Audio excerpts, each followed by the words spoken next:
नमस्ते विद्यार्थी मित्रांनो, मी professor Ravindra Deshmukh, director उन्नती करिअर काउन्सिलिंग सेंटर.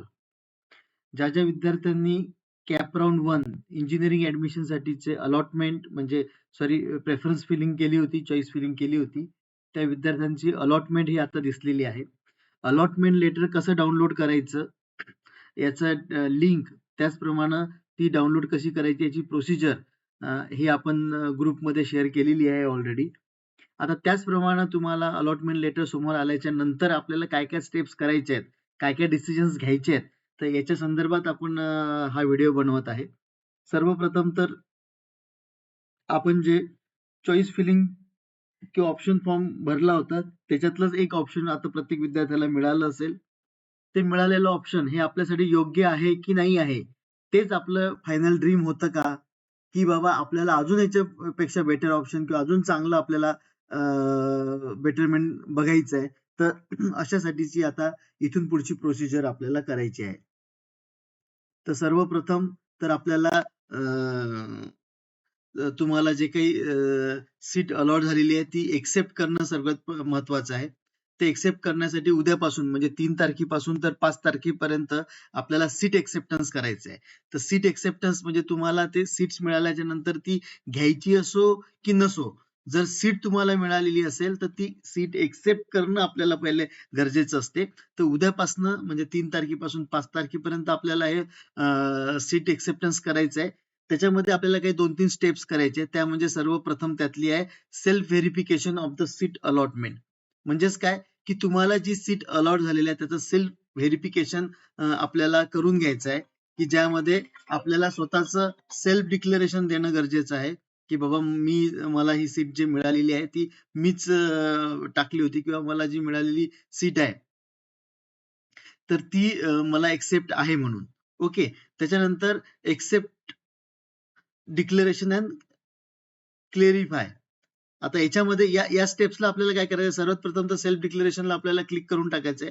त्याच्यानंतर डिक्लेरेशन जे आपल्याला सेल्फ डिक्लेरेशन द्यायचंय, त्याच्यामध्ये आपण जो काही डेटा फिलअप केला होता, तर त्या डेटामधलं आपलं क्वालिफिकेशन मार्क्स, आपली कॅटेगरी, आपलं जेंडर, आपलं रिझर्वेशन, जे काही स्पेसिफिक रिझर्वेशन जर असेल तर ते, व आपण डाउनलोड केलेले डॉक्युमेंट्स हे सर्व योग्य आहेत का, तर हे एक वेळा आपल्याला चेक करायचं आहे.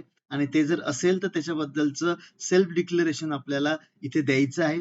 आणि त्याच्यामध्ये जर काही करेक्शन्स आपल्याला असतील तर आपल्याला सेल्फ डिक्लेरेशन नो करून त्याचा ग्रेव्हियन्स हा सीईटी सेलकडे आपल्याला या लॉग इन मधून आपल्याला अपलोड करता येतो, की जेणेकरून तो ग्रेव्हियन्स सीईटी सेल कम्प्लीट करेल व आपल्या फर्दर जी आपल्याला प्रोसेस करायची आहे कॅप राऊंडची, त्याच्यामध्ये आपला सर्व काही डेटा जो आहे तो क्लिअर करून देईल. आणि मॅक्झिमम विद्यार्थ्यांचं आतापर्यंत जेवढं काही ऑब्झर्वेशन आहे त्याच्यामध्ये मॅक्झिमम विद्यार्थ्यांचं हा जो काही डेटा असतो तो योग्यच असतो. कारण याच्या आधी आपण प्रोव्हिजनल मेरिट लिस्ट आली त्यावेळेस पण आणि फायनल मेरिट लिस्ट आली त्यावेळेस पण, या दोन्ही वेळेस हा डेटा चेक केलेला आहे. आणि डेटा जर नव्हता तर ग्रेव्हियन्स पिरियड मध्ये आपण तो कम्प्लीट केलेला आहे.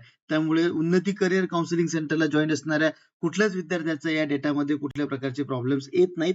पण तरी तुम्ही एक वेळा चेक करून घ्या. आणि एक वेळा का तुमचा हा डेटा योग्य असेल, सगळं करेक्ट असेल, तर मग तुम्हाला सीट एक्सेप्टन्स तिथे करावं लागेल. आणि त्याच्यानंतर त्याची सीट एक्सेप्टन्स फीस जी की 1000 आपल्याला फिलअप करायची आहे, ती 1000 फिलअप करावं लागेल. मग हे ज्या विद्यार्थ्यांना सीट मिळालंच नाही अशा विद्यार्थ्यांना करण्याची गरज नाहीये. मात्र ज्या विद्यार्थ्याला पहिलं ऑप्शन मिळालं असेल अशा विद्यार्थ्यांना पण करावं लागेल. एक नंतरचं ऑप्शन मिळालं असेल अशा विद्यार्थ्यांना पण करायचं असेल, करावं लागेल. आणि ज्यांना सीट मिळालेली आहे आणि त्याला ती सीट घ्यायची नाही आहे, पुढे त्याला बेटरमेंटला जायचं आहे, तर अशा पण विद्यार्थ्यांना सीट एक्सेप्टन्स हे करावंच लागेल व सीट एक्सेप्टन्स फी जी काही 1000 आहे ती फिलअप करावी लागेल. तर हे झालं आपल्याला उद्यापासून आपल्या लॉग इन मध्ये जे तुमचं युजर आयडी पासवर्ड टाकून आपण जिथून ऑप्शन फॉर्म फिलिंग केलं होतं त्या लॉग इन मध्ये गेल्याच्या नंतर हे सेल्फ व्हेरिफिकेशन, सेल्फ डिक्लेरेशन आणि सीट एक्सेप्टन्स फीज अशा 4 प्रकारच्या प्रोसेस आपल्याला सर्वप्रथम करून घ्यावं लागेल.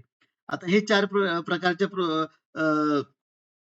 प्रोसेस आपण केल्याच्या नंतर मग आपल्याला महत्वाचं आहे, की आपण जे काही ऑप्शन फॉर्म फिलिंग केलं होतं आणि त्याच्यानुसार जे आपल्याला अलॉटमेंट आलेलं आहे, तर त्याच्यानुसार आता कोणत्या स्टेप्स आपल्याला घ्यायच्या आहेत व कुठल्या कंडिशन्स वेगवेगळ्या विद्यार्थ्यांच्या समोर आलेल्या असतील. आता सर्वप्रथम आपण स्टेप बघणार आहोत ती म्हणजे की ऑटो फ्रीज. आता ऑटो फ्रीज म्हणजे काय, की ज्या ज्या विद्यार्थ्यांनी ऑप्शन फॉर्म फिलिंग करत असताना फर्स्ट नंबरचं ऑप्शन ठेवलं असेल आणि त्यांना तेच ऑप्शन अलॉट झालं असेल तर ऑटोमॅटिकली त्याचं ते ऑप्शन ऑटो फ्रीज होऊन गेलेलं असेल. आणि ज्या विद्यार्थ्याचं असं ऑटो फ्रीज झालं असेल म्हणजे पहिल्याच नंबरचं ऑप्शन त्याला लागलं असेल किंवा एक नंबरचं ऑप्शन तुम्ही जे टाकलं होतं तेच तुम्हाला मिळालं असेल तर ते आता ऑटो फ्रीज होऊन गेलं असेल आणि असे विद्यार्थी आता नॉट एलिजिबल फॉर कॅपराउंड 2 आणि पुढच्या कुठल्याच प्रोसेससाठी ते आता इलिजिबल नसणार आहेत. अशा विद्यार्थ्यांना त्यांचं सेल्फ व्हेरिफिकेशन, सेल्फ डिक्लेरेशन करून घ्यायचं आहे आणि कॉलेजला जाऊन त्यांची सीट जी आहे ही कन्फर्म करून घ्यायची आहे. ओके, तर ही झाली कंडिशन नंबर 1.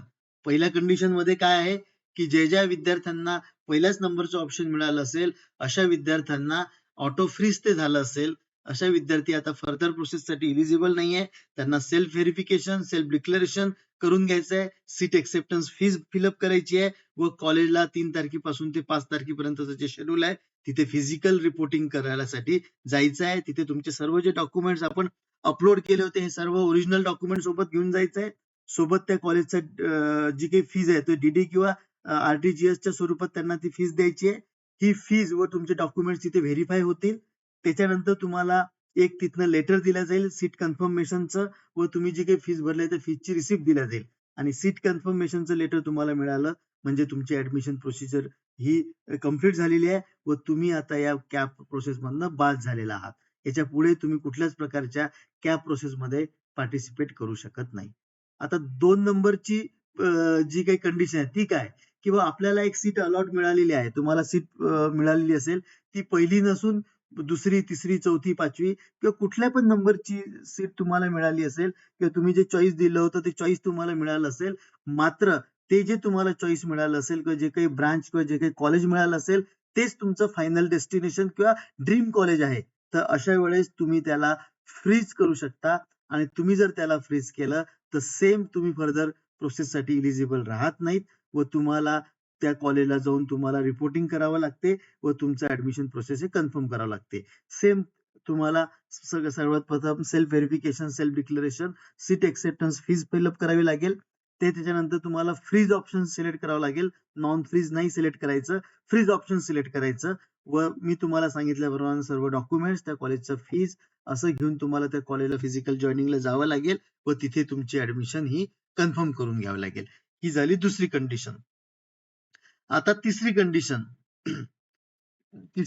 अशी आहे की आपण जे काही चॉईस फिलिंग केलं होतं त्या चॉईस फिलिंग मध्ये आपण जेवढे काही ऑप्शन दिले होते त्यातलं एकही ऑप्शन आपल्याला मिळालं नाही व आपल्याला जी काही युजर आयडी पासवर्ड टाकल्याच्या नंतर जो रिपोर्ट आला त्याच्यामध्ये नॉट अलॉटेड जर लिहून आलं असेल याचा अर्थ की आपल्याला कुठल्याच प्रकारचं कॉलेज मिळालं नाही.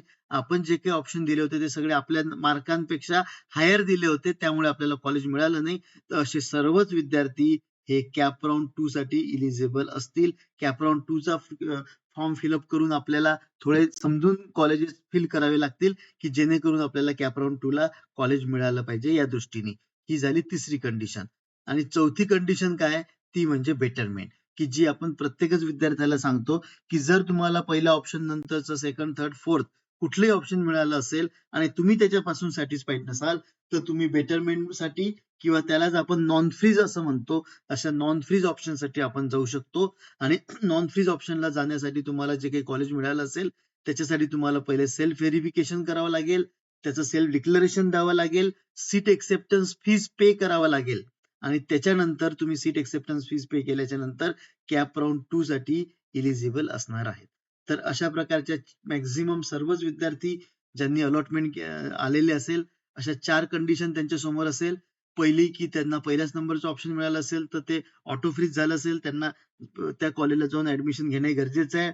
दुसऱ्या नंबरची कंडिशन की त्यांना जे कॉलेज मिळालेलं आहे तेच तुमच्या आवडीचं ड्रीम कॉलेज होतं असे विद्यार्थी फ्रीज करून पुढच्या फर्दर प्रोसेस करून त्या कॉलेजला जाऊन ऍडमिशन करू शकतात.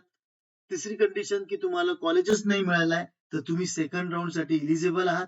आणि चौथी कंडिशन म्हणजे तुम्हाला कॉलेज मिळालेलं आहे परंतु बेटरमेंट साठी जायचं आहे तर अशा विद्यार्थ्यांनी उद्या त्यांच्या लॉग इन मध्ये जाऊन तुमचं self declaration, self verification, seat acceptance fees fill up केल्याच्या नंतर नॉन फ्रीज ऑप्शन सिलेक्ट करायचं आहे, बेटरमेंट सिलेक्ट करायचं आहे व कॅप राऊंड 2 साठी तुम्ही इलिजिबल असणार आहे. तर अशा पद्धतीने आपल्याला आता सीट अलॉटमेंट झाल्याच्या नंतर जी जी प्रोसेस आहे ती अशा पद्धतीने करायची आहे.